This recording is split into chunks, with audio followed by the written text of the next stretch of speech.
नमस्कार दोस्तों, स्वागत है आपका स्टडी फॉर सिविल सर्विसेज में। वीडियो को पूरा देखिए। कोई भी आपका फीडबैक है, कोई सजेशन है, तुरंत वीडियो में कमेंट करके जरूर बताइए। अच्छा लगे तो वीडियो लाइक जरूर कर लीजिए और ऐसे वीडियो लगातार फ्री में पाने के लिए चैनल को तुरंत सब्सक्राइब कर लीजिए और बेल आइकन को जरूर टैप कर लीजिए ताकि आगे भी सारे वीडियो आपको मिलते रहे। यूट्यूब में फॉलो करते हैं तो प्लीज ये वाला फ्री टेलीग्राम चैनल जरूर ज्वाइन कर लीजिएगा। सारे नोटिफिकेशन, सारे अपडेट यहीं पे आते हैं, ध्यान रखिएगा। स्टडी फॉर सिविल सर्विसेज का कोई भी पेड ग्रुप अगर आपको ज्वाइन करना है तो सिर्फ 856480560660897523864455 यही नंबर है हमारे, सिर्फ जहां पे कॉल या व्हाट्सएप कर सकते हैं। इंस्टाग्राम पे हमारा पेज जरूर फॉलो कर लीजिएगा, study for civil dot services है। ट्विटर पे हमको जरूर फॉलो कर लीजिएगा, @स्टडी फॉर सिविल्स है। सारे क्वेश्चन अटेम्प्ट करिए और स्कोर अपना तुरंत कमेंट करके बताइए। अगला क्वेश्चन भी आप लोग देखेंगे, वो भी कुछ इसी टाइप का जुड़ा हुआ क्वेश्चन है। वो भी आपका वही सेम कैपिटल्स के ऊपर बात कर रहा है।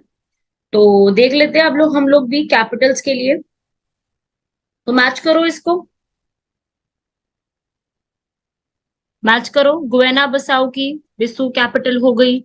सेम उसी तरीके से यहाँ पर ताइवान तेपाई, ये गलत है ना भाई, मोलाबू, ये हमने अभी करा है सॉल्व। अगला करते हैं। अगला यहाँ पर कह रहा है कि जितने भी यहाँ पर संसार की अधिकांश जितने भी महानगरीय जो भी जितने भी महानगर बने हुए हैं वो सब तटीय क्षेत्रों में अवस्थित है, मतलब कि तटीय क्षेत्रों में बने हुए हैं। दूसरा कह रहा है क्यों, क्योंकि वो अंतरराष्ट्रीय महासागरीय मार्ग का ही एक रास्ता एक तरीके से होता है। तो अगर आप ध्यान से पढ़ें इसको तो उस हिसाब से ये जो स्टेटमेंट और ये दोनों आपस में लिखी हुई है, पहली बात तो मेल नहीं खा रही है आपस में बिल्कुल भी। उसके बाद आंसर इसका हो जाएगा ए। मेगा सिटीज जितनी भी हैं वो तटीय क्षेत्रों में, हाँ ठीक लिखा हुआ है। अंतरराष्ट्रीय महासागरीय मार्गों के द्वार भी बनी है। अगला क्वेश्चन देखेंगे, वही आपको फिर से लेक मैच करनी है कि कौन कौन सी लेक कहाँ पे है। देखो ये 5 लेक आपके जो सामने लिखी हुई है, ये पांचों की पांचों, ये 4 लेक है, इसमें एक पांचवी भी ऐड होगी। इन पांचों को हम लोग क्या कहते हैं, ग्रेट लेक्स। यानी क्या बोला जाता है, ग्रेट लेक्स। अब ये जो ग्रेट लेक्स हैं ये कहाँ कहाँ पे बनी हुई हैं उसके ऊपर ही पूछ रहा है कि जो ग्रेट लेक्स है ये है कहाँ पर एक्चुअली में। तो मिशिगन है, सुपीरियर, आयरे, हुरॉन, ऑन्टारियो, ये 5 है। 5 लेक्स आती हैं, फ्रेश वाटर है, बिल्कुल मीठे पानी की है। ये कौन कौन से नगर के पास बनी हुई है वो आपसे पूछा जा रहा है। ठीक है भाई। तो यहाँ पर ग्रेट लेक्स में सबसे पहली है मिशिगन, सबसे पहले आयरे। देखो ये ERIE है, एक ERYE भी होती है, वो ऑस्ट्रेलिया में।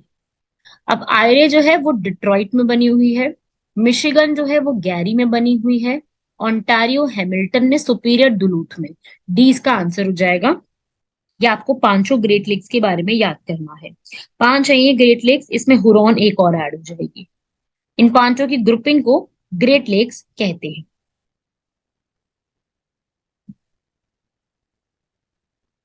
अगला पूछ रहा है इनमें से कौन सा सबसे ऊंचे एल्टीट्यूड पे बना हुआ है। तो इसमें से आपने काठमांडू तो पढ़ा होगा, काठमांडू सब लोगों ने पढ़ा हुआ है। ये है गारतोला। गारतोला भी कहाँ पे है, नेपाल में। काठमांडू नेपाल की कैपिटल। लहासा, लहासा तिब्बत की कैपिटल है। और थिम्पू भूटान की कैपिटल है। तो अगर आप इनका थोड़ी सी भी लोकेशन आप सभी लोग जानते हैं तो आप ये देख सकेंगे कि नेपाल, नेपाल भूटान, नेपाल से ऊपर की तरफ भूटान पड़ता है। तो और ऊंचे एल्टीट्यूड पर और अधिक ऊंचाई पर इनमें से कौन सा बसा हुआ होगा, लहासा, है ना, इनसे और ऊंचा होगा। अगला बढ़ते हैं। मिडनाइट सन, मध्य रात्रि का सूरज जो है वो कहाँ पे दिखाई देता है, वो दिखता है नॉर्थ पोल में। इसे हम मिडनाइट सन कहते हैं। ये भी काफी फेमस है। मिडनाइट सन नॉर्वे में दिखता है। और नॉर्वे जो है ना, आर्कटिक एंटार्क्टिक नदर्न नॉर्वे का जो रीजन है वहां पे देखने को मिलता है। आर्कटिक और एंटार्क्टिक का जब मिलन होता है ना उस तरफ, वहां पे रिफ्लेक्शन की वजह से हमें देखने को मिलता है। ये भी इंपॉर्टेंट क्वेश्चन है। इन्हें किसको कॉन्टिनेंट ऑफ बर्ड्स, पक्षियों का महाद्वीप के नाम से भी जाना जाता है। तो पक्षियों का महाद्वीप कौन सा है, साउथ अमेरिका। ठीक है भाई, ये इस तरीके की टर्मिनोलॉजी जो है ना, ये आपसे कई बार पूछ ली जाती है। ठीक है, साउथ अमेरिका को कहते हैं क्योंकि वहां पे बहुत ज्यादा लार्ज नंबर में बर्ड्स मिलती हैं, सीधी सी बात है। जहां बर्ड ज्यादा होंगी वहां पे इसको कॉन्टिनेंट ऑफ बर्ड्स कह दिया जाएगा।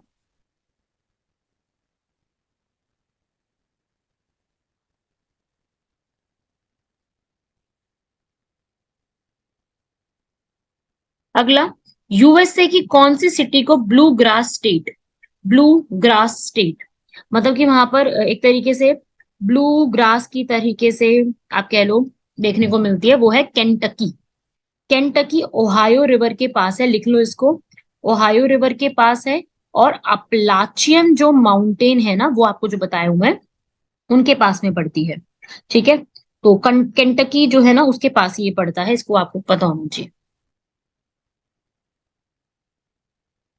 कौन सी सिटी टर्की की गेटवे टू दी वेस्ट के नाम से जाने जाती है, मतलब कि आपको पश्चिम का द्वार जो है उसके हिसाब से इसको कहा जाता है। तो कौन सी जगह है जिसको ये बोला जाता है, ये एक अच्छा क्वेश्चन है। तो ये बोला जाता है, लिख लीजिएगा, इस्तांबुल को। अभी इस्तांबुल का नाम थोड़ी देर पहले आपको मैंने बताया भी था, अंकारा, ये सारी सिटीज वहीं की हैं, पर इस्तांबुल को ये चीज कहा जाती है। अगला प्रश्न, लैंड ऑफ राइजिंग सन, सूर्योदय का देश, कहाँ पे सबसे पहले सूर्योदय होता है? जापान। जैसे भारत में अरुणाचल प्रदेश में होता है, उसी प्रकार से जापान में सूर्योदय सबसे पहले होता है।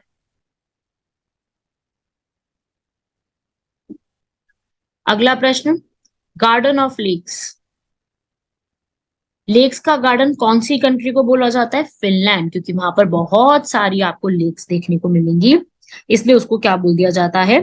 Land of lakes.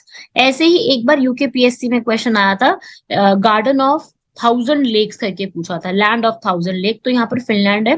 फिनलैंड में करीब 1,68,000 के करीब यहाँ पे लेक्स है।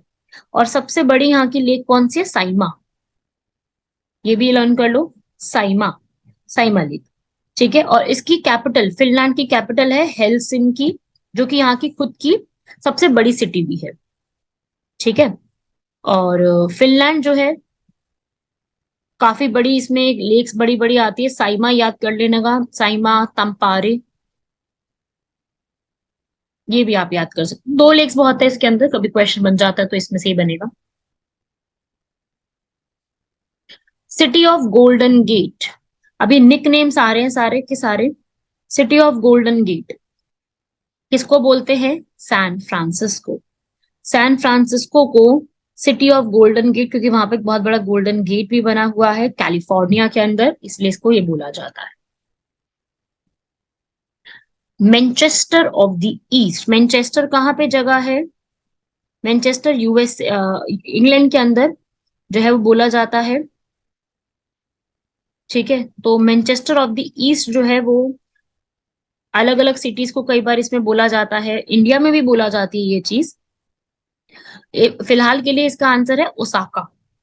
ठीक है, और इंडिया में अहमदाबाद को भी बोला जाता है, क्योंकि टेक्सटाइल इंडस्ट्री होते हैं, मैनचेस्टर क्या है? टेक्सटाइल इंडस्ट्री के लिए जानी जाती है। तो मैनचेस्टर ऑफ द ईस्ट वैसे ओसाका को बोला जाता है, जो क्यों? क्योंकि जापान का ये बहुत बड़ा एक टेक्सटाइल सेंटर है, कपड़ा उद्योग की एक जगह है, इसलिए ओसाका को बोला जाता है। और वहां पे बहुत अच्छे खासे अमाउंट में पानी की सप्लाई होना, इलेक्ट्रिसिटी, कोयला, सब कुछ मिलता है वहां पर। और एक रिवर के किनारे बसा हुआ है, रिवर का नाम है योडो रिवर। ठीक है, याद कर लेना। अगला question, pearl of Siberia, pearl मतलब मोती। ठीक है, पर्ल ऑफ साइबेरिया का मतलब है मोती। तो यहाँ पर पर्ल ऑफ साइबेरिया मतलब मोती है एक तरीके से, किसको बोला जाता है? बैकाल लेक को। बैकाल लेक बहुत ही यूनिक सी लेक है, मैंने बताया था ये सबसे डीपेस्ट लेक है, पहली बात तो। और जब पानी ये ना, मतलब जब इसमें वाटर जो है ना बहुत ही ज्यादा ट्रांसपेरेंट है यहाँ का। ठीक है, तो मोती के रूप में इसको जाना जाता है, बाइकाल लेक। ये फ्रेश वाटर लेक भी है पूरे वर्ल्ड की, और सबसे डीपेस्ट लेक भी है।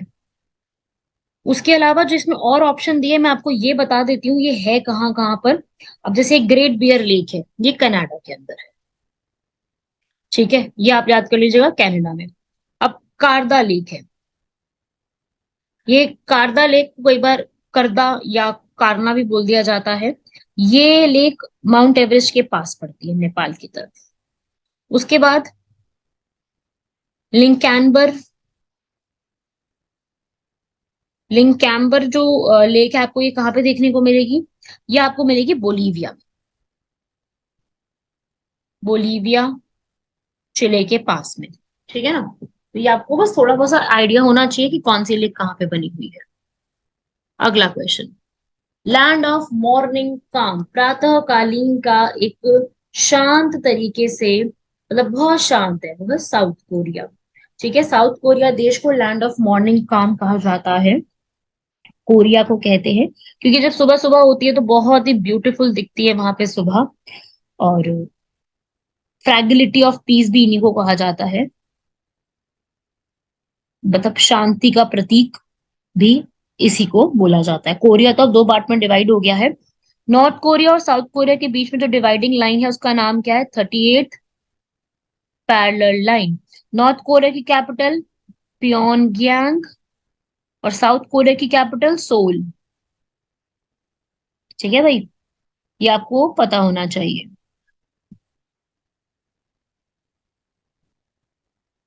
अगला प्रश्न। ऑयल कैपिटल ऑफ यूरोप, मतलब क्या है कि यूरोप में सबसे ज्यादा ऑयल कहाँ पे मिलता है? वो है एबरडीन। एबरडीन जगह का नाम है, एबरडीन। ठीक है भाई। एबरडीन जो है ना, ये आप कह लीजिए यहाँ पे सबसे पहले ऑयल को जो है वो डिस्कवर किया गया था। और ये जो एबरडीन है ये कहाँ पे पड़ती है? ये स्कॉटलैंड में है। ठीक है, यूके, स्कॉटलैंड। स्कॉटलैंड और यूके में एक सिंपल सी बात ये है, कुछ इस तरीके का मैप है।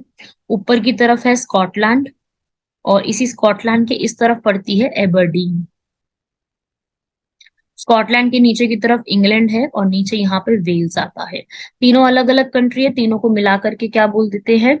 United kingdom. अगला बढ़ते हैं। दातूम लाइन।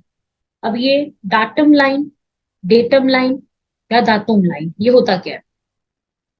एक किसी चीज के बीच में आपने अगर कभी भी डिफरेंस करना है तो उसके लिए एक लाइन बनाई गई है। अर्थ में ही एक लाइन को उसको जो है वो डिनोट किया गया है, जिसमें आप समुद्र तल के क्षैतिज रेखा, उसमें आप ऊंचाई और गहराई को माप सकते हो, उसे हम कहते हैं दातून लाइन। ठीक है, आप टारगेट की तरह देखते हो कि भाई इससे आगे इससे कम, तो एक लाइन का रेफरेंस बना करके उसे हम कहते हैं दातून लाइन। ठीक है, सी के लिए यूज की जाती है ये।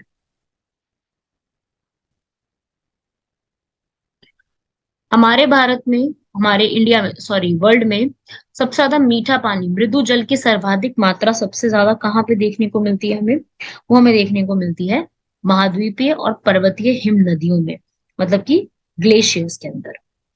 इसीलिए तो ग्लेशियर्स जब लद्दाख में पिघलते जा रहे हैं उसके लिए काफी ज्यादा प्रोटेस्ट चल रहा है, ताकि ये पिघले ना, और पिघलना है तो सरकार इस पे कुछ कोशिश करे। राइट, आगे बढ़ते हैं। अगला है रेड सी। रेड सी सभी लोग जानते हैं, सब लोगों ने इसके बारे में सुना ही होगा। तो रेड सी जो है वो इज एन एग्जाम्पल ऑफ किस टाइप का? एक लेक ही तो है ये। फॉल्टेड स्ट्रक्चर का एग्जाम्पल है, फॉल्ट हो रखा है पूरा। और ये जो बना है ना, ये एक्सियल ट्रफ, अक्षीय द्रोणी का ये एग्जाम्पल है, यू शेप वैली नहीं बनता है। एक्सियल ट्रफ का एग्जाम्पल, ये 2017 के पेपर में पूछा गया था। एक्सियल ट्रफ का मतलब क्या होता है कि बीच में से अरेबियन प्लेट और दूसरी प्लेट के बीच में से इसको कार्व आउट करके निकाला गया है। तो जो ये पूरा बना हुआ है रेड सी, रेड सी का नाम रेड क्यों पड़ा है? क्या रेड है? ये रेड इसलिए है क्योंकि यहाँ पर एक बैक्टीरिया आता है, साइनोबैक्टीरिया। ठीक है, साइनोबैक्टीरिया जो कि ब्लू ग्रीन जो पूरा वाटर होता है जो एल्गी की वजह से है, ब्लू ग्रीन, इसको क्या चेंज कर देता है? रेड ब्राउन में इसको चेंज कर देता है। ठीक है, उसे हम कहते हैं रेड सी। अगला, इनमें से किसकी कोस्ट लाइन ही नहीं है? किस सागर में से तट रेखा ही नहीं है? इनमें से किस सागर की नहीं है? तो देखो भाई, इसमें से सरगासो सी की आपको नहीं देखने को मिलेगी, जबकि बाकी आपको तटरेखा जो है वो देखने को मिलेगी। सरगासो सी कहाँ पर है? ये अटलांटिक ओशन में बनता है और इसका कोई भी ना लैंड नहीं है आसपास। ठीक है, तो सरगासो सी जो होता है ना, एक तरीके से इसकी कोई लैंड बाउंड्री नहीं है। बहुत ही ब्लू वाटर है, एकदम काम सा वाटर है यहाँ पर।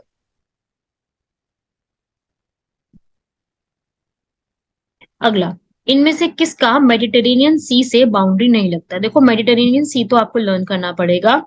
अल्जीरिया, मोरक्को, तुनिसिया का लगता है, बाकी चैड का नहीं लगता। अब मेडिटेरेनियन सी की बॉर्डरिंग कंट्रीज के नाम मैं चाहती हूँ कि आप लोग लिख लो। 21 कंट्री है भाई, छोटी तो है नहीं, 21 कंट्रियां हैं। रिवाइज कर लो। Albania, Algeria, Bosnia, Croatia, Cyprus, Monaco, Morocco, Spain, Tunisia, Turkey, Slovenia, Syria, Egypt, Israel, Greece, France, Libya, Italy, Malta, और कौन सी बच गई इसमें? लेबनान। मेरे हिसाब से 20-21 तो हो गई होंगी। एक और है, हर्जी गोविना।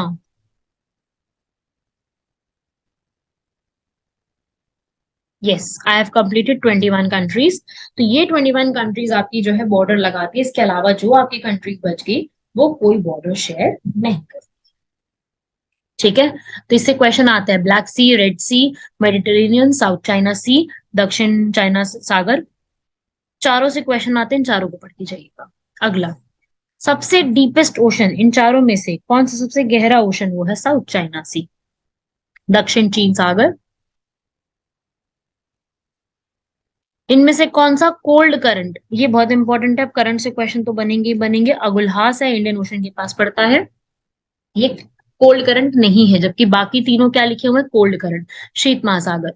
मैं आप लोगों को अब लिस्ट नहीं बनवा रही कोल्ड की और वार्म की, क्योंकि मुझे ऐसा लगता है कि आप लोगों ने अभी तक जो भी सीरियस स्टूडेंट है आप में से, वो सब लिस्ट तो बना ही चुकी होंगी ये वाली, है ना? क्योंकि कोल्ड की और हॉट करंट की लिस्ट अगर अभी तक आपने लर्न नहीं किया तो मैं कहूंगी कि अपने प्रिपरेशन कर लो दोबारा से, जरूरी है बहुत ज्यादा। क्योंकि ये पढ़े बिना तो आप ज्योग्राफी नहीं प्रिपेयर कर सकते, जी तो पढ़ना ही पड़ेगा। साउथ अटलांटिक ओशन का, साउथ अटलांटिक ओशन का इनमें से कौन सा करंट है? कोल्ड करंट पूछ रहा है, वो है बेंगुएला करंट, अटलांटिक में बेंगुएला करंट आता है। तो ये तो आप ओशन करंट्स को पढ़ जाओ, या आप कहते हो तो मैं लिखवा देती हूँ, मुझको कोई दिक्कत नहीं है, मैं सारे ओशन करंट्स की लिस्ट बनवा सकती हूँ। पर वही है कि आप लोग अब पढ़ चुके होगे तो फिर मैं टाइम वेस्ट नहीं करवा रही। ठीक है, चलो आगे बढ़ते हैं। अगला, इनमें से कौन सा ओशन करंट इंडियन ओशन के लिए, हिंद महासागर के लिए है ही नहीं? तो मोजाम्बिक है, अगुलहास है, साउथ इंडियन ओशन है, बेंगुएला अटलांटिक ओशन में आता है। तो ये बेंगुला जो करंट होगा, बेंगुला की जो धारा है वो यहाँ का पार्ट नहीं बनेगा। ठीक है भाई, देखिए भी याद कर लीजिए।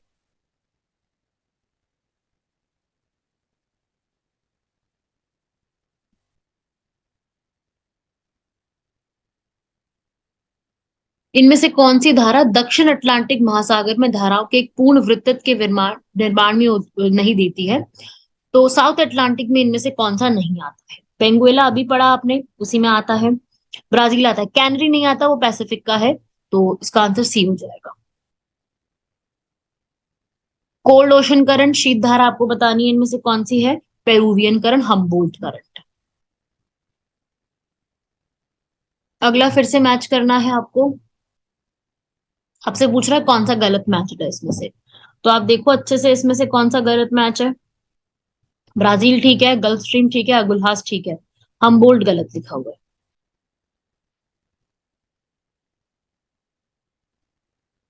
इनमें से कौन जल लवणता प्रवणता को दर्शाता है? जल में वाटर सैलिनिटी को इनमें से कौन बताता है? हेलोसीन। हेलोसीन वर्ड का मतलब ही यही होता है ना? हेलोसीन जो एक वर्ड है ना, ये अपने आप में यही कहता है कि भाई कितना किस हिसाब से पानी में जो जल के अमाउंट है वो चेंज हो रहा है, उसको हम कहते हैं ये हेलोसीन। ऐसे ही और भी शब्द हैं, पाइक्नोसिलीन, पाइक्नोलीन हो गया, केमोलीन हो गया। पाइक्नोलीन क्या बताता है कि भाई किस हिसाब से डेप्थ जो है वो बढ़ रही है, इंक्रीज हो रही है किसी भी वाटर की, पाइक्नोलीन इसके लिए बताता है। ऐसे ही केमोलीन जो है यहाँ पर, केमोलीन आप कह लीजिए वो एक तरीके से केमिकल कितना है उसके अंदर उसके हिसाब से बताता है। थर्मोलीन जो है उसमें कितना हॉटनेस है वो बताता है, गर्म कितना है। अगला, इनमें से कौन सा सॉल्ट, अगर हमें सी की लवणता को देखनी है तो सबसे ज्यादा कौन योगदान इसमें से देगा? Sodium chloride, NaCl, sodium chloride देखेगा। अगला, सबसे ज्यादा सैलिनिटी, लवणता इनमें से किस में पाई जाएगी? वो है लेक वान टर्की की। ठीक है, तो आप इसमें भी लर्न कर लो, हाईएस्ट सैलिनिटी जो है, सी अगर पूछेगा तो डेड सी होगा।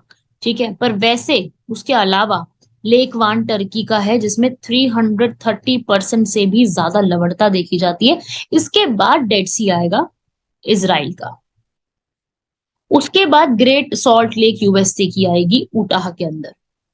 ठीक है, इसमें डेड सी के अंदर 240% है और ग्रेट सॉल्ट लेक में 220% है। ठीक है, तो इस तरीके से याद कर सकते हैं आप लोग, इसको लिख लो। और इंडिया का पूछता है कौन सा सबसे ज्यादा सैलिनिटी है, तो वो है सांभर लेक, राजस्थान की सबसे ज्यादा सॉल्टी है जो, वो तो खैर आप सभी लोगों को पता ही है इसके बारे में। ये क्वेश्चन कई बार पहले भी पूछा जा चुका है, अभी नहीं, पहले भी कई बार पूछा जा चुका है। ठीक है, डेड सी पे आया था वो क्वेश्चन, उसमें लेकवान नहीं था। डेड सी का आपको पता होना चाहिए, इसको कई बार सॉल्ट सी भी कह देते हैं। ठीक है, ये इजराइल में है, इसके पास में जॉर्डन पलिस्तीन आता है। और ये अर्थ की सबसे लोएस्ट एलिवेशन है, सबसे लोएस्ट पॉइंट है अर्थ का। जैसे सबसे हाईएस्ट पॉइंट अर्थ का कौन सा होता है? माउंट एवरेस्ट है। ऐसे सबसे लोएस्ट पॉइंट जो है ना अर्थ का, वो यही है। ठीक है, आगे बढ़ते हैं। जब समुद्र में घनत्व बढ़ता है तो ऐसे में और क्या क्या होता है? जब समुद्र में घनत्व बढ़ता जाएगा तो उसके हिसाब से सैलिनिटी, लवणता बढ़ती जाएगी लेकिन गहराई कम होती जाएगी।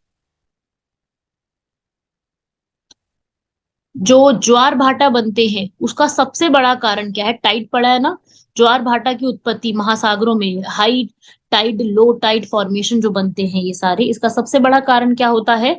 गुरुत्वाकर्षण, अभिकेंद्रीय बल, अपकेंद्रीय बल, centrifugal force, centripetal force and gravitation. इन सब की वजह से ज्वार भाटा जो है ओशंस फॉर्म में होता है। वर्ल्ड का सबसे डीपेस्ट ट्रेंच कौन सा है? Mariana trench. मेरियाना ट्रेंच में कौन सी जगह? Challenger deep. आपको हर एक स्टूडेंट को डीपेस्ट पॉइंट्स पढ़ के जाने हैं, जो ओशंस के है ना, ओशन के सारे डीपेस्ट पॉइंट पढ़ के जाने हैं। तो आपको सारे पढ़ के, मैं ये नहीं कह रही कि आपको सिर्फ एक पढ़ के जाना है। ठीक है, तो आपको मेरियाना ट्रेंच तो चलो पैसिफिक ओशन में है ही है, वो तो आपको पढ़ के जाना ही जाना है। लेकिन उसके अलावा भी आपको जो और है ना, जैसे कि अटलांटिक का, पैसिफिक का, वो भी पढ़ के जाना होगा। पढ़ लेंगे सब लोग? लिखवा दूं मैं? या आप लोगों ने पढ़ रखा तो देखो बहुत अच्छी बात है, नहीं पढ़ रखा तो मैं बता देती हूँ आपको। मैं एक बार आपको लिखवा देती हूँ इसको भी, मेरे साथ आप लिख लो।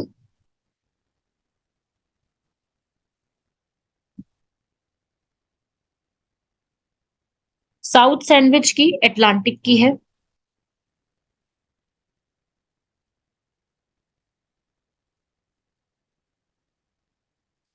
ठीक है भाई, ऐसी टोंगा भी है, फिलीपीन भी है। पर आप अभी ये याद कर लो कि अटलांटिक की पूछता है अगर, तो साउथ सैंडविच आप ट्रेंच का नाम यहाँ पे लगा सकते हो। बाकी पैसिफिक की आप लोगों ने लिख ली है। अब इंडियन ओशन की लिख लो एक बार, इंडियन ओशन की है जावा ट्रेंच।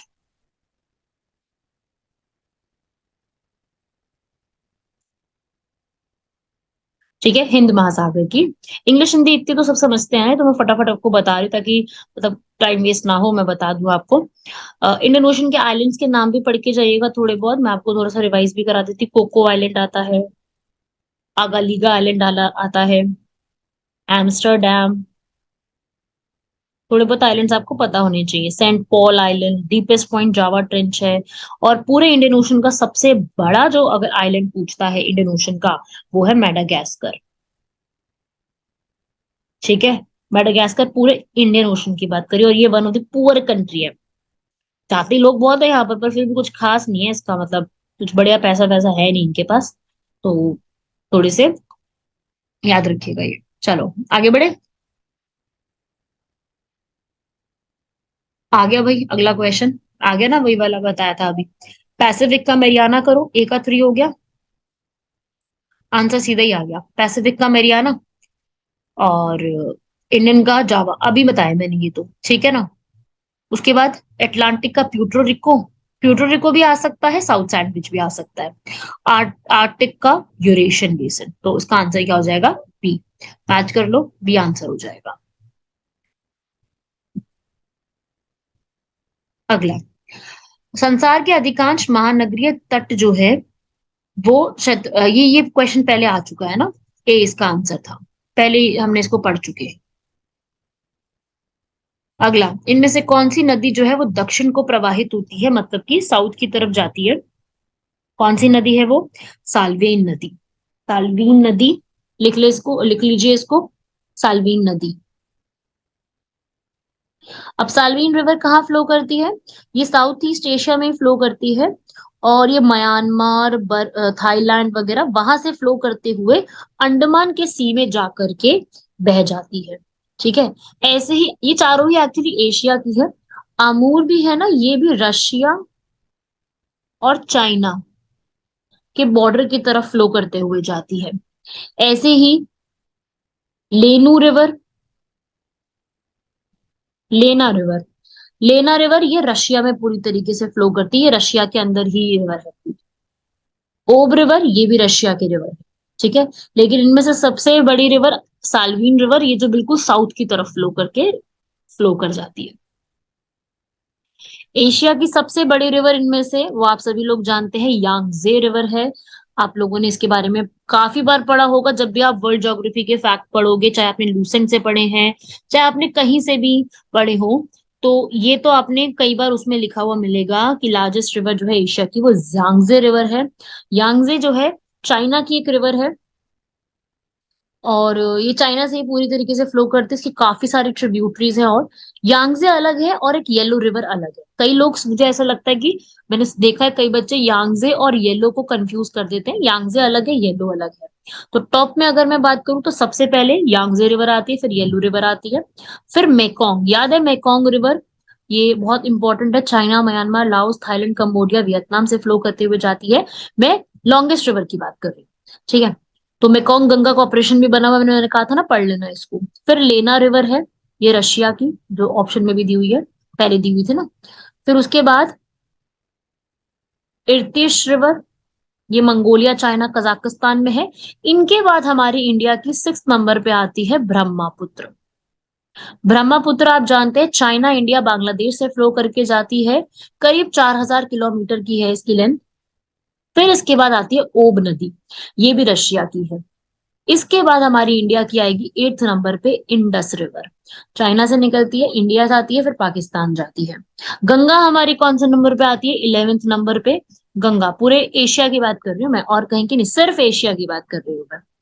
ठीक है, तो ये भी एक याद रखिएगा, इस तरीके से आपसे पूछा जा सकता है। तो इंडिया की अगर मैं पूछूं यहाँ पर, तो अभी तो फिलहाल 3 नदियां हैं इंडिया की जो टॉप में कहीं पर भी आ रही है। हाँ, गोदावरी रिवर भी आएगी आगे चल के, पर गोदावरी रिवर काफी बाद में आएगी, लाइक 40 के भी बाद नंबर पे आएगी। गोदावरी हो गया, और कृष्णा हो गया, कावेरी हो गया, वो काफी बाद में आएगी, तो आपको 3-4 टॉप की भी पता हो तो इनफ हो जाए। आगे बढ़ते हैं अगले प्रश्न पे। रिवर योलगा, आपने इसका नाम सुना होगा जब आपने करंट अफेयर वगैरह या फिर पढ़े होंगे। तो वोल्गा रिवर इसको कहते हैं, ये भी रशिया में फ्लो करती है। ये आप कह लीजिए पूरे यूरोप की सबसे लॉन्गेस्ट रिवर हम कह सकते हैं, और ये कैस्पियन सी में जाकर के बहती है, और रशिया से निकलती है और कैस्पियन सी में जाकर के बह जाती है। ये वोल्गा रिवर वल्दाई हिल्स से बाहर आती है, तो ये कैस्पियन सी में जाके बह जाती है। इनमें से कौन सी रिफ्ट वैली के थ्रू फ्लो करते हुए जाती है, भ्रंश घाटी बनाते हुए जाती है? तो कौन सी है? राइन नदी। यूरोप की बताई थी ना, राइन नदी।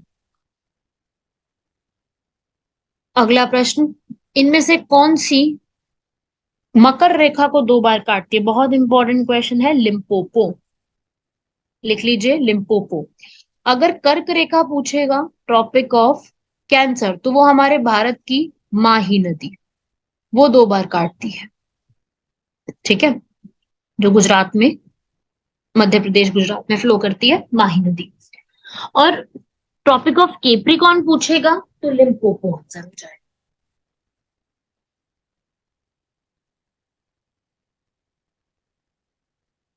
अगर आपसे इक्वेटर पूछता है कि भूमध्य रेखा को 2 बार काटते हुए जा रही है, तो वो है कॉन्गो। ठीक है भाई, लिख लो इसको।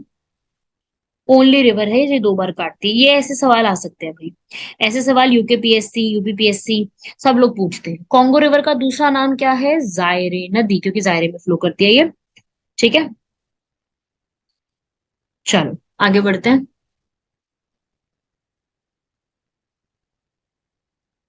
हम ऐसी कंट्री जो रेडियल या अरीय अपवाह का उदाहरण जो है हमारे सामने बहुत अच्छे से प्रस्तुत करती है, वो है Sri Lanka. Radial energy, radial drainage system के ऊपर वो है श्रीलंका। वही आपको नेक्स्ट मैच करना है। ये आई थिंक मैंने आपको आपको बताया हुआ है कि कौन सा इसमें करेक्टली मैच नहीं है। नाइपर जो है यूक्रेन, पो इटली, राइन जर्मनी, रोन नदी। इसमें से जो रोन रिवर है ये यूरोप में होती है, और ये फ्रांस और स्विट्जरलैंड के बीच में आती है। स्पेन का इससे कोई मतलब नहीं है। फ्रांस और स्विट्जरलैंड में से कोई भी ऑप्शन दे देता ना तो ठीक हो जाता। ये मेडिटेरेनियन सी में चली जाती है। इनमें से कोई भी आंसर दे देता वो ठीक था, पर स्पेन इसमें दिया गया है तो वो गलत हो जाएगा। अगला, ग्लेशियल लेक इटास्का। इटास्का जो है यहाँ पर, ये लेक, ये कौन से रिवर का स्रोत बन जाता है? ये एक्चुअली में, ये एक छोटी सी लेक है, बहुत ही छोटी सी लेक है। ये मिसिसिपी जो रिवर है ना, मिसिसिपी रिवर कहाँ पे है? यूएस से। मिसिसिपी हम लोगों ने कई बार पढ़ा हुआ है, तो यूएसए की एक रिवर है ये। अगला बढ़ते हैं। आपको मैच करनी है इंपॉर्टेंट इंपॉर्टेंट नदियों के बारे में, या फिर वहां की जो झीलें हैं उसके हिसाब से। अब जैसे इसमें से आप पढ़ो खारतूम। अब खारतूम जो है ना वो सूडान की कैपिटल पड़ती है। तो ये खारतूम से ही आपका आसपास से जो है नाइल नदी जो है ना यहाँ पे फ्लो करती है। ठीक है, व्हाइट नाइल, लेक विक्टोरिया, ये वहीं पर पास में पड़ता है। तो नाइल इसके बारे में जो दिया वो ठीक है। हडसन लेक, ठीक है, हडसन रिवर लेक न्यूयॉर्क का हो गया। ठीक है, उसके बाद बर्लिन का स्प्रीट, ठीक लिखा हुआ है, जर्मनी में ही है ये। उसके बाद यहाँ पर साइन जो है ना, ये एक रिवर का नाम है, लेकिन ये रिवर फ्रांस में है, सिडनी में नहीं। तो इसलिए ये गलत हो जाएगा, डी इसका आंसर हो जाएगा, जो कि गलत मैच है, बाकी ठीक लिखे हुए हैं। अगला वही आपको फिर से मैच करना है, बड़ा आसान है। लाहौर तो आप मैच कर लो रावी पे, बी का 3 हो गया। बी का 3 एक ही ऑप्शन में है, बी आंसर हो जाएगा इसका, मैच कर लो। बर्लिन का आंसर हो जाएगा इसके अंदर स्प्री, न्यूयॉर्क, हडसन, रोम, टाइबर नदी, ये इसके आसपास के टाउन्स बसे हुए हैं। ठीक है, अगला वही मैच करना है, कौन कौन सी कहाँ पे बनी हुई है। तो अभी तक तो आप लोगों ने थोड़ा बहुत तो इसके बारे में अभी तक पढ़ लिया है, ये रिपीटेड क्वेश्चंस है कुछ तो इसमें से कुछ आपने पढ़ लिए। बॉन राइन ठीक लिखा है, क्यारो ठीक है, इजिप्ट की कैपिटल है। न्यूयॉर्क, हडसन ठीक है। वेना वोल्गा गलत है। अभी मैंने आपको थोड़ी देर पहले ही जस्ट बताया था कि जो वोल्गा नदी है ना ये रशिया में बहती है, तो वियना का तो इसमें कोई मतलब ही नहीं होता। तो ये रशिया से बहते हुए जाती है और कैस्पियन सी में जाती है, तो वियना का यहाँ पर ऑस्ट्रिया वियना का कोई मतलब नहीं है। अगला मैच करते हैं, वही आपको फिर से मैच करना है। बताना है कि इसमें से कौन सा सही मैच्ड है, करेक्टली मैच्ड कौन सा है। लाहौर सतलुज रिवर गलत है, लाहौर जो है वो रावी नदी के किनारे है। ठीक है, हैम्बर्ग एल्बे रिवर बिल्कुल ठीक लिखा हुआ है। सियाने रिवर, बेलग्रेड गलत लिखा हुआ है। कीव, डॉन रिवर, ये भी रशिया में फ्लो करती है, तो इसमें कीव का कोई मतलब नहीं है, रशिया से फ्लो करते हुए जाती है, सी ऑफ एजोव में बह जाती है, तो उसका कीव, कीव तो यूक्रेन के अंदर है। ठीक है भाई। और बेलग्रेड जो लिखा है ना, वो सर्बिया की कैपिटल है, तो उसमें सीन नदी का को तो कोई मतलब ही नहीं होता। ठीक है, मैं आपको वैसे लिखवा दूं, बेलग्रेड जो है ना वो कैसे याद रखोगे। बेलग्रेड जो है ना, वो यहाँ पर सर्बिया की कैपिटल है, ये सावा नदी और दानुबे नदी का मिक्सचर बनाती है, मतलब इस जगह पे ये बसी हुई है सर्बिया, दानुबे और सावा नदी। आ सकता है इस पे क्वेश्चन, जैसे बाकी क्वेश्चन भी पूछे गए, इस पे भी बन सकता है क्वेश्चन। चलो भाई आगे देखो। इनमें से आपने कुछ कुछ नाम तो सुने होंगे, टिग्रिस और यूफ्रेट्स मैंने आपको बताया था, स्पेशली बताया था। टिग्रिस, यूफ्रेट्स याद करने के लिए मैंने बोला था कि इनको पढ़ लेना, ये इंपॉर्टेंट है। तो टिग्रिस यहाँ पे किसका है? ईरान। थेम्स कहाँ की नदी है? इंग्लैंड। नाइल कहाँ की नदी है? सूडान। पोटोमैक कहाँ की है? यूएसए। तो ए का 2 हो जाएगा, ए का 2 है, और बी का यहाँ पर ये 4, ये आंसर हो जाएगा इसका, सी वाला। ठीक है, ऐसे करके आपको इसको मैच करें। अगला, अगला इसको मैच करेंगे, वही कौन कौन सा कहाँ पे बसा हुआ है। Khartoum, Nile, right. Brazzaville, Rotterdam, Paris. अब इसमें से पेरिस है, फ्रांस की कोई नदी है इसमें से देख लो, फ्रांस की जो जो नदी आ रही है वो उसका आंसर हो जाएगा। फ्रांस की कौन सी नदी है? साइन नदी। ब्राजाविले कौन कहाँ की है? जायरे। रोटरडैम, राइन। रोटरडैम, एम्स्टरडैम, राइन। ठीक है, ये आंसर हो जाएगा। अगला, किसी पक्षी के पंजे जैसा अगर मुहाना बनाती है कोई, पक्षी के पंजे जैसा वो बनाती है मिसिसिपी, इसे कहते हैं bird foot type delta. Bird foot delta जो होता है ना, वो यहाँ पर मतलब कि पक्षी के बिल्कुल जैसे पक्षी का पंजा होता है ना, उस प्रकार से बनता है। ठीक है, तो उसे यहाँ पर बहुत अलग अलग टाइप के डेल्टा होते हैं, आप सभी लोग जानते हैं। डेल्टा जो है वो अलग अलग टाइप के हो सकते हैं।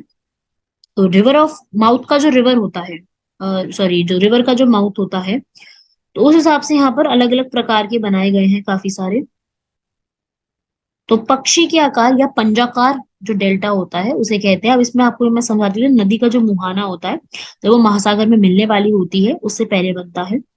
तो जो हमारे डेल्टा होते हैं वो कुछ अलग अलग प्रकार के होते हैं, रिवाइज कर लो फटाफट मेरे साथ। एक सबसे पहला जो डेल्टा होता है उसे हम कहते हैं चापाकार, इंग्लिश में कहते हैं आर्कुएट। ये डेल्टा होता है जो कि पंखे के आकार का डेल्टा होता है, जैसे कि मिस्र नदी, मिस्र में बनता है, इजिप्ट में नाइल का, नाइल इसका एग्जाम्पल है, मिस्र में। ठीक है, और भारत में गंगा। ठीक है, उसके बाद बर्ड फुट, पंजा का, पंजे के आकार की तरह बनाता है इस डेल्टा को। और क्या कहते हैं, एक और नाम क्या है इसका? Finger delta.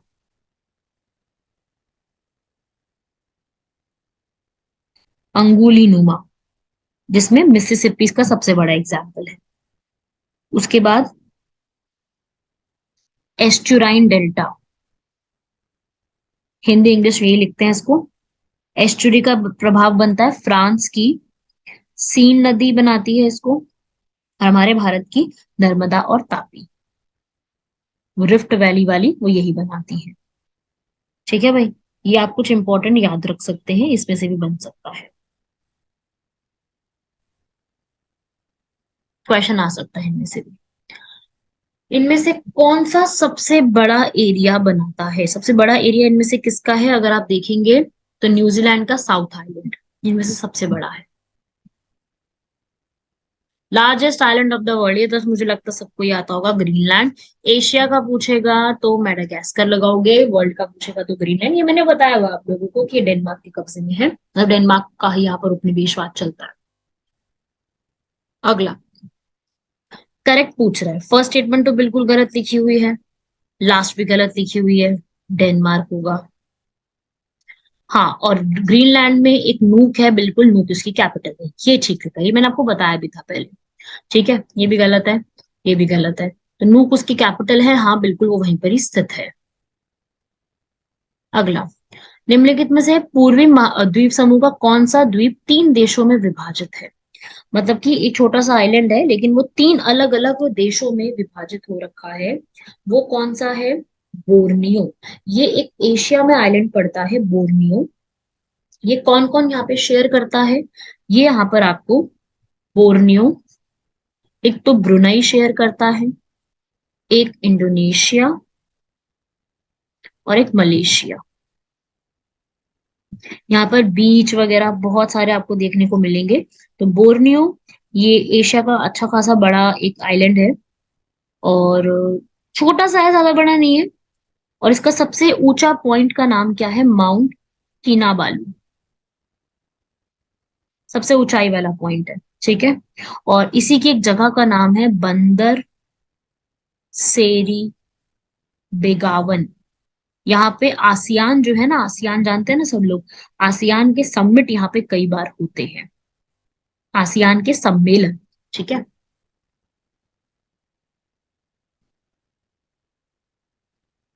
अगला, इनमें से कौन सा द्वीप साउथ इंडियन ओशन में स्थित है?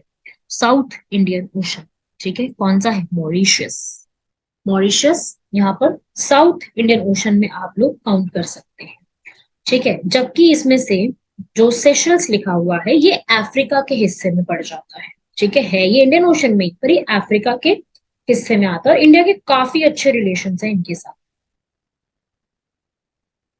फिर चागोस, चागोस जो है ये भी इंडियन ओशन में ही पड़ता है, लेकिन ये, इस पर डिस्प्यूट है। ये भी इंडियन ओशन में ही है, ये ब्रिटिश और अमेरिका काफी ज्यादा इसके ऊपर डिस्प्यूट भी चल रहे हैं। मॉलडीव्स आपको और इससे नीचे की तरफ अगर मैं देखूँ ना कि भाई कहाँ कहाँ पे बने हुए हैं, और इससे नीचे की तरफ, तो माल ये जो है इसमें थोड़ा सा ये याद रखिएगा। इस तरीके से मॉरिशस सबसे नीचे है। ठीक है, मैं आपको मैप में बता देती हूँ कौन सा कहाँ कहाँ पे बना हुआ है इसका, अगर मान लीजिए इसको क्रोनोलॉजिकल ऑर्डर में अरेंज करने के लिए यूपीपीसीएस पूछ लेता है तो। अपना इंडिया यहाँ पर है, यहाँ पे लक्षद्वीप आता है, लक्षद्वीप के जस्ट नीचे आपको मॉलडीव्स मिलेगा, मॉलडीव्स के इधर साथ में चागोस, चागोस के इधर साथ में सेशल्स, फिर यहाँ पर मॉरिशियस, और उसके नीचे मेडागास्कर। अब मेडागास्कर तो ऑप्शन में था नहीं ना, क्लियर है? नॉर्थ से साउथ अरेंज कर लोगे सब लोग, बहुत इंपॉर्टेंट है। मैप पढ़ना बहुत जरूरी है, अगर आप चाहते हैं कि मैप का वीडियोस मैं लूं तो आप लोग कमेंट बॉक्स में जरूर बताइए कि मैप की वीडियोस मैं आपके सामने लेकर के आऊं। अगला भाई, मेलानेशिया, मैंने आपको ये करवाया हुआ है, मेलानेशिया के बारे में बताया हुआ है मैंने कि कौन सा है, तो आप लोग इसको तो आराम से लगा सकते हैं, सोलोमन आइलैंड बताया था मैंने, मेलानेशिया में याद कर लेना, मेलानेशिया माइक्रोनेशिया लिखवाया था, तो मैं दोबारा नहीं करवा रही वो। अगला, इनमें से क्या करेक्ट नहीं है? नहीं है, यमन एशिया में है, करेक्ट है। निकारागुआ सेंट्रल अमेरिका में है, करेक्ट है। नामीबिया अफ्रीका में, करेक्ट है। फॉकलैंड आइलैंड जो है वो इंडियन ओशन में है। फॉकलैंड आइलैंड कहाँ पे बने हुए हैं? फॉकलैंड आइलैंड आपके एटलांटिक ओशन में बने हुए हैं। ठीक है, साउथ अमेरिका के पास, तो ये इंडियन ओशन का पार्ट नहीं है, तो इसलिए यहाँ पर ये गलत हो जाएगी, बाकी तो चलो ठीक लिखे, ये तो आप लोगों ने पढ़ा भी हुआ है। यमन आपको मैंने बताया था अलग है, यमन ओमान, और यनम अलग है, यनम पुडुचेरी वाला इंडिया में, वो अलग है आंध्र प्रदेश में। ठीक है, कंफ्यूज तो नहीं हो रहे ना? हाँ भाई, ये तो देखो बड़ा ही अच्छा क्वेश्चन है। जापान का सबसे लार्जेस्ट आइलैंड कौन सा है? ये तो देखो भाई बहुत अच्छा क्वेश्चन है। जापान का विशालतम द्वीप वो है होन्शु, ये है होन्शु। ठीक है, तो जापान जो है ना, इसमें काफी सारे बने हुए हैं, एक तो नहीं है, बहुत सारे आइलैंड्स बने हुए हैं, 14,000 से ज्यादा आइलैंड है। और मेन आइलैंड्स आपको पढ़ के जाने हैं थोड़े बहुत, main island Hokkaido, Honshu, Kyushu, Shikoku, मैं इनको आपको नॉर्थ से साउथ अरेंज करा देती हूँ, हो सकता है एग्जाम में नॉर्थ से साउथ अरेंज करने के लिए इस बार आ जाए। होकाइडो सबसे ऊपर की तरफ है, उसके नीचे की तरफ होन्शु है, फिर शिकोकू है, और फिर क्यूशु है। ये मेन 4 आइलैंड है। इसके अलावा और भी है पर वो इतने इंपॉर्टेंट नहीं है, वो आप स्किप भी कर दोगे चल जाएगा, कोई नहीं आपसे उतना पूछ रहा। लेकिन ये पूछे जा सकते हैं कि आपको इनको अरेंज करना है। तो सबसे बड़ा आइलैंड है होन्शु, उसके बाद सेकंड नंबर पे है होकाइडो, तीसरे नंबर पे है क्योशु, चौथे नंबर पे है शिकोकू। फिर उसके बाद और आइलैंड्स आते जाते हैं जैसे युकाशिमा, फुकाशे। वो कह रहे इतना इंपॉर्टेंट नहीं है, ये 4 इंपॉर्टेंट है, 4 मेन आप याद कर लोगे इनफ है। कर लेंगे ना सभी लोग, करके जाइएगा, जरूर करके जाइएगा इनको। अगला क्वेश्चन,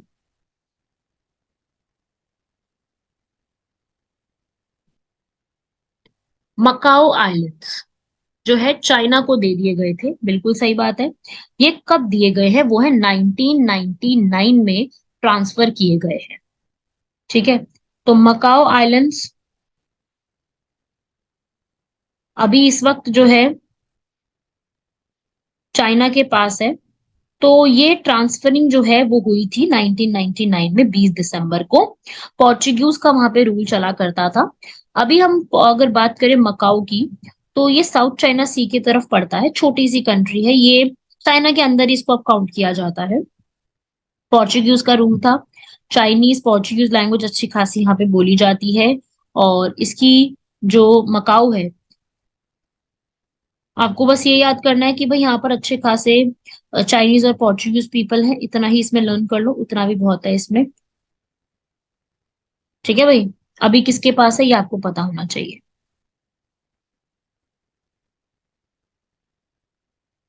इनमें से कौन सी लेक प्योरली यूएसए में पड़ती है, क्योंकि बाकी जो लेक्स है ना वो यूएसए और कनाडा दोनों मिलके शेयर करते हैं, जबकि जो मिचिगन लेक है ना वो केवल और केवल कहाँ पे पड़ती है, यूएसए में। तो ग्रेट लेक्स मैंने आपको लिखवाई थी ना पांचों, उन पांचों में से इनकी लोकेशन आपको थोड़ी सी पता होनी चाहिए, मैं आपको बता देती हूँ कैसे है। ये बना हुआ है एक मैप, ये एक लाइन जा रही है, ऊपर की तरफ कनाडा है, नीचे की तरफ यूएसए है। तो इसमें मैं आपको दूसरे कलर से बना देती हूँ। ऐसे बनी हुई है लेक सुपीरियर, ऐसे बनी हुई है इसी के जस्ट साथ में हुरॉन, ऐसे बनी हुई है आयरे, ऐसे बनी हुई है ओंटारियो, पर ऐसे बनी हुई है मिशिगन। तो मिशिगन जो लेक है ना, मिशिगन झील, ये पूरी तरीके से यूएसए में स्थित है, जबकि बाकी सारी बॉर्डर पे आती हैं यूएसए और चाइना के। अगला प्रश्न, यूएसए और चाइना सॉरी कनाडा के बॉर्डर का नाम क्या है। यूएसए और क्या है बॉर्डर का नाम, लिख लीजिएगा, 49th डिग्री पैरेलल। 38 था ना उसका आपने पढ़ा था, साउथ कोरिया नॉर्थ कोरिया, वो अलग है। ये 49th पैरेलल है, ये अलग है। तो दोनों आपको याद रखने हैं, दोनों से सवाल बन सकता है। ठीक है, अगला, इनमें से कौन सी यूएसए में, वही सेम सवाल है, मिशिगन है, अभी बता दिया था। अगला प्रश्न, आपको इसको क्या करना है, इसका एरिया के हिसाब से डिसेंडिंग अवरोही क्रम में इसको लगाना है कि भाई किसका एरिया ज्यादा है और किसका कम है उस हिसाब से। तो इसमें से आप जब मैच करोगे तो सबसे ज्यादा एरिया आपको निकलेगा सुपीरियर का, बड़ा। सुपीरियर के बाद आपको मिलेगा विक्टोरिया का, फिर बैकाल का, फिर ग्रेट बियर का। 4 3 2 1 करके लगा दो, ये हो जाएगा आंसर, 4 3 2 1। ओल्डेस्ट एंड डीपेस्ट मुझे लग रहा है सबको आता होगा अब तक, तो ये बेकाल याद हो गया होगा अब तक तो सबको, ये बेकाल झील। लार्जेस्ट लेक वर्ल्ड की क्षेत्रफल और आयतन के आधार पर सबसे बड़ी झील जो है वर्ल्ड की, वो कौन सी है, कौन सी है भाई, कैस्पियन सी। देखो कैस्पियन सी ना, सी तो लिखा है इसके नाम के आगे, पर असल में इसका एरिया इतना बड़ा है ना कि इसको सी बोलना नहीं सकते। ठीक है, ये सी बोल देते हैं, इसका एरिया बहुत ज्यादा है, लेकिन असल में एक लेक ही है। ठीक है ना। तो कैस्पियन जो लेक है ना, ये अपने आप में काफी इंपॉर्टेंट है। कैस्पियन झील या कैस्पियन लेक वो काफी बड़ी है, लार्जेस्ट लेक कही जाती है इसको, फुल फ्लेज सी कह सकते हैं आपको हम, कि भाई ये अच्छी खासी सी है। काफी सारे आइलैंड्स भी इसके पास है। इसके साथ काफी सारी कंट्रीज बॉर्डर भी करती हैं। वो जो बॉर्डरिंग कंट्रीज है ना, उसका क्वेश्चन कई बार इस पे क्वेश्चन में आ चुका है कि इसके आसपास कंट्रीज कौन कौन सी हैं। तो आपको लर्न करना है, मैं बता देती हूँ कैसे, तारीख की फॉर्म में। कैस्पियन सी वाली, ब्लैक सी मैंने आपको लर्न कराई थी, बरगट। अब आप लर्न करो कैस्पियन सी। कैस्पियन सी की टी से तुर्कमेनिस्तान, ए से अजरबैजान, आर से रशिया, आई से ईरान एंड के से कजाकिस्तान। इस ट्रिक से आपको कैस्पियन सी लर्न हो जाना चाहिए पूरा का पूरा। ठीक है, एग्जाम में क्वेश्चन आता है। अब अराल सी, ये बता दूं मैं, ये दो कंट्रीज के बीच में बॉर्डर बनाता है। कजाकिस्तान नॉर्थ में है और उज्बेकिस्तान साउथ में है। ये आप याद कर सकते हो, कजाकिस्तान उज्बेकिस्तान, दो आती है बस। ठीक है, बाकी मिशिगन आपको पता है यूएसए में है, बैकाल भी वो सर्बिया रशिया में है। अगला प्रश्न, गार्डन ऑफ लीक्स, अभी बताया था फिनलैंड को कहते हैं, आप पढ़ चुके हो आप लोग इसको, फिनलैंड को कहते हैं। अगला, lake of 1000 lake again Finland, ये भी आप पढ़ चुके हो। मैच करो इसको, किसको क्या क्या बोला जाता है यहाँ पे, कहाँ पे कौन सी लेक बनी हुई है, इनमें से कौन सा गलत मैच्ड है वो आपको बताना है। जैसे एक बॉइलिंग लेक है, बॉइलिंग लेक कौन सी कंट्री में है, डोमिनिका में है, सही लिखा हुआ है, डोमिनिका में ही बनी हुई है, वर्ल्ड हेरिटेज साइट भी इसको बोला गया है। ऐसे ही फाइव फ्लावर लेक, ये चाइना में आती है, मंगोलिया के हिस्से में पड़ती है, मतलब कुछ हिस्सा इसका चाइना में आता है, ज्यादातर हिस्सा इसका चाइना में ही है। ठीक है, तो मंगोलिया गलत हो जाएगा, चाइना आ जाएगा, बाकी ठीक लिखे हुए हैं। Great Slave Lake, Great Bear Lake, दोनों ही कनाडा में पड़ती है। ठीक है भाई, फाइव फ्लावर लेक चाइना की है और ये यूनेस्को की वर्ल्ड हेरिटेज साइट भी। आप ये मत सोचेगा कि कुछ भी पूछ लेते हैं, ये नहीं, जो ऑलमोस्ट वो पूछते हैं जो यूनेस्को की वर्ल्ड हेरिटेज साइट में से एक होती है, ऑलमोस्ट क्वेश्चन उन्हीं में से आते हैं। ठीक है, आगे बढ़ते हैं। इनमें से कौन से वेनेजुएला के वाटरफॉल्स है। अब देखो, विक्टोरिया फॉल्स बहुत फेमस है जाम्बिया के। एंजल फॉल्स कहाँ पड़ते हैं, वेनेजुएला में। तो ये पूछा जाता है, एंजल फॉल्स के ऊपर कई बार सवाल आ चुका है। यूनेस्को की वर्ल्ड हेरिटेज साइट है ये। ठीक है, वेनेजुएला आपको पता है, जिसकी ग्रासलैंड को लानूस के नाम से भी जाना जाता है, और ये टॉलेस्ट वाटरफॉल है वर्ल्ड के, सबसे ऊंचे। ठीक है ना, इसको नाम मिला है एंजल, जो उसके यहाँ पर एक अमेरिका का पर्सन आया था, जो यहाँ पर आया था, उसने वहां से ये नाम दिया था। और ये कई बार इसको और क्या कहते हैं, waterfall of deepest place.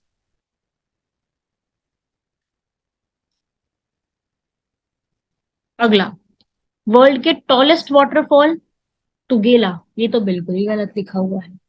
First ही इसमें से रॉन्ग हो गई ना, क्योंकि अभी पढ़ा एंजल है। लार्जेस्ट फ्रेश वाटर मीठे पानी की झील सुपीरियर, ठीक है। नेविगेबल टिटिकाका है। सेकंड डीपेस्ट लेक तांग्यानिका है, ठीक लिखे हुआ है ये लेक्स के बारे में फैक्ट, पर फर्स्ट वाला गलत हो गया। जबकि जो ये तुगेला के फॉल्स है ना, ये साउथ अफ्रीका में बने हुए हैं। ठीक है,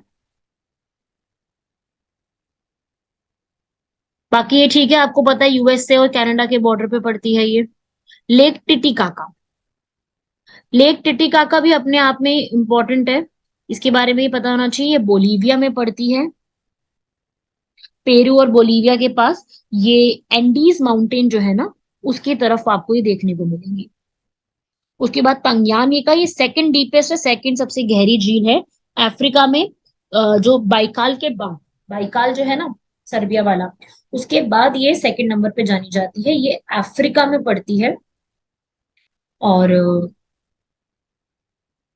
तांजानिया, कॉन्गो, उनके आसपास पड़ती है, एक सिंगल कंट्री में नहीं है ये, छोटी छोटी कंट्रीज हैं, उन सब में बटी हुई है।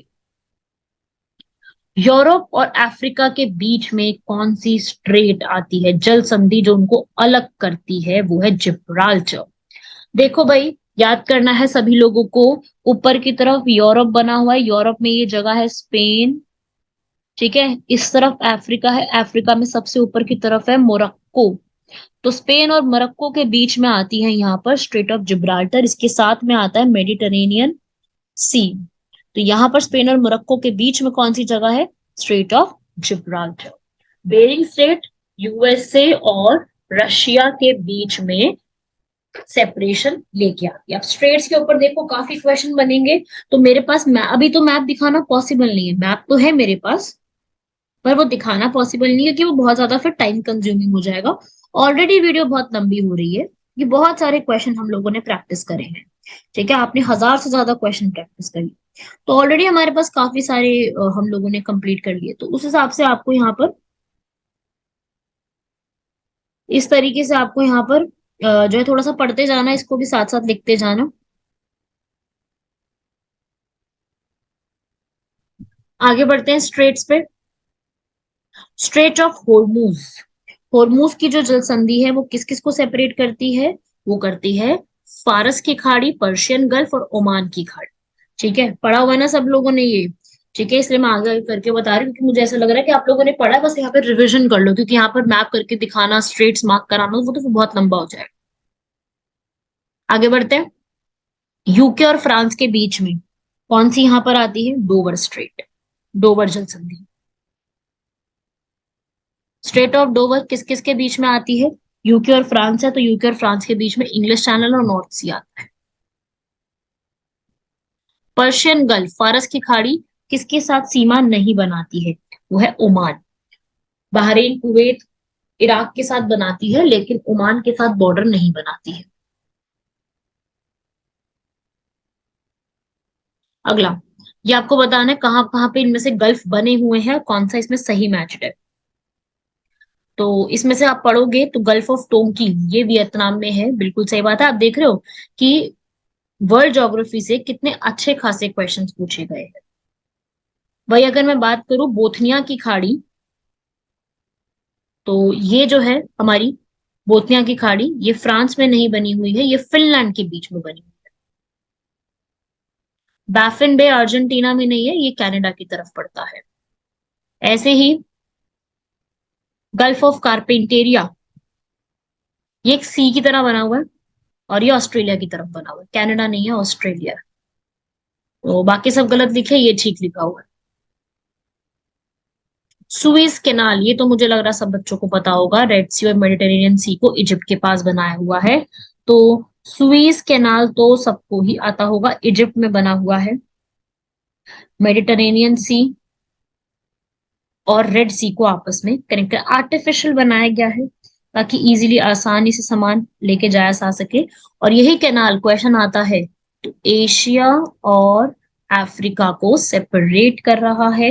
बहुत ज्यादा इसको इस्तेमाल करा जाता है, 12% से भी ज्यादा जो सामान का आना जाना है वो यहीं से किया जाता है। असल में इसको 1869 में स्टार्ट किया गया था, लिख लो इसको। और उसके बाद इसको बीच में कई बार बंद भी किया गया है, लेकिन अब इसको फिलहाल चालू कर रखा है। ठीक है, अगला, सुएज नहर बनाने से भारत के पश्चिमी देशों से दूरी कम हो गई है। हाँ जी, बिल्कुल सही बात है। क्यों? क्योंकि ये दो चीजों को कनेक्ट कर रहा है, तो भारत को जो जाने का रास्ता है वो आसान कर दिया गया है। बिल्कुल सही लिखा हुआ है, दोनों ही अपने आप में ठीक लिखे हुए हैं। आंसर हो जाएगा इसका ए। दोनों बातें सही है और दोनों ही एक दूसरे की सही व्याख्या भी है। ठीक है, अगला, सुएज नहर के बन जाने के पश्चात भारत और यूरोप के मध्य की सामुद्रिक जो दूरी है वो कितनी कम हो गई है? करीब 7000 किलोमीटर से कम हो गई है सुएज कैनाल के बनने के बाद। अगला प्रश्न, निम्नलिखित में से कौन सा संसार की सबसे बड़ी पोतवाहक नहर है? नेविगेशन, जहाँ पे आप आराम से नेविगेशन कर सकते हो। ऑब्वियस सी बात है, कहाँ पे? स्वेज कैनाल में ना। वहां तो है ही, पनामा कैनाल भी है, लेकिन सबसे बड़ा पूछ रहा है। बाकी सारे कैनाल में भी आप नेविगेशन कर सकते हो बिल्कुल, लेकिन आपसे ये पूछ रहा है। पनामा कैनाल पे भी क्वेश्चन आ चुका है। अटलांटिक महासागर और जो प्रशांत महासागर है, इसको जोड़ता है पनामा, जो सेंट्रल अमेरिका में कंट्री है ना, वहां पर। Soo canal. अब अगला आता है सू कैनाल, ये बहुत कम बच्चों ने सुना होगा। जिसने प्रीवियस ईयर अटेम्प्ट करे हैं उसको तो पता होगा। सू कैनाल लेक सुपीरियर और हुरॉन, इनको कनेक्ट करता है। डी इसका आंसर हो जाएगा, सुपीरियर और हुरॉन के बीच में। ठीक है ना।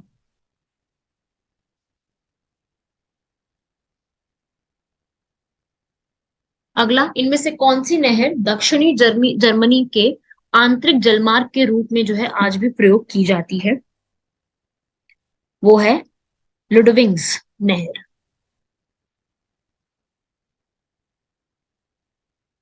मैच करना है आपको, कौन सा क्या कहाँ पे बना हुआ है, किसके पास पास क्या क्या चीजें बनी हुई हैं। तो कोल्डारो यूएसए वाला हूवर के पास है, दामोदर हमारी भारत वाला, और ये जो है आपको पंचेत डैम इस पे बना हुआ मिलेगा। नाइल पे आपको मिलेगा यहाँ पर आसमान डैम, जाम्बेबी पे करीबा डैम। तो मैच हो जाएगा, डी आंसर हो जाएगा इसका।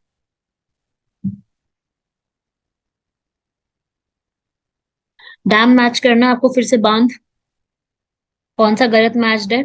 वो है ग्रैंड कूलू ठीक लिखा हुआ है, नूरेक ठीक लिखा हुआ है, ये भी ठीक लिखा हुआ है। आंसर हो जाएगा हूवर। हूवर डैम जो है नेवाडा यूएसए में है। ठीक है, ये हूवर डैम नेवाडा यूएसए का है। टेनीज जो यहाँ पर लिखा हुआ है, ये टेनीज रिवर के पास के लिए बना हुआ है, और ये एक तरीके से टेनिस का जो पूरा डैम वैम का काम करना होता है, ये भी यूएसए में है, लेकिन ये अलग है। ये कैरोलिना, वर्जीनिया, मिसिसिपी की तरफ है, ये ऑपोजिट डायरेक्शन में। अगला क्वेश्चन ये काफी इजी है, आप लोग पहले भी इसको कई बार पढ़ चुके होंगे। सबसे ज्यादा परसेंटेज किसका है? 70% से भी ज्यादा, अराउंड 71% नाइट्रोजन का शेयर है हमारे एटमॉस्फेयर में। परमानेंट गैस एटमॉस्फेयर में आपको कौन सी मिलेगी? परमानेंट गैस आपको नाइट्रोजन मिलेगी, ये इजी है।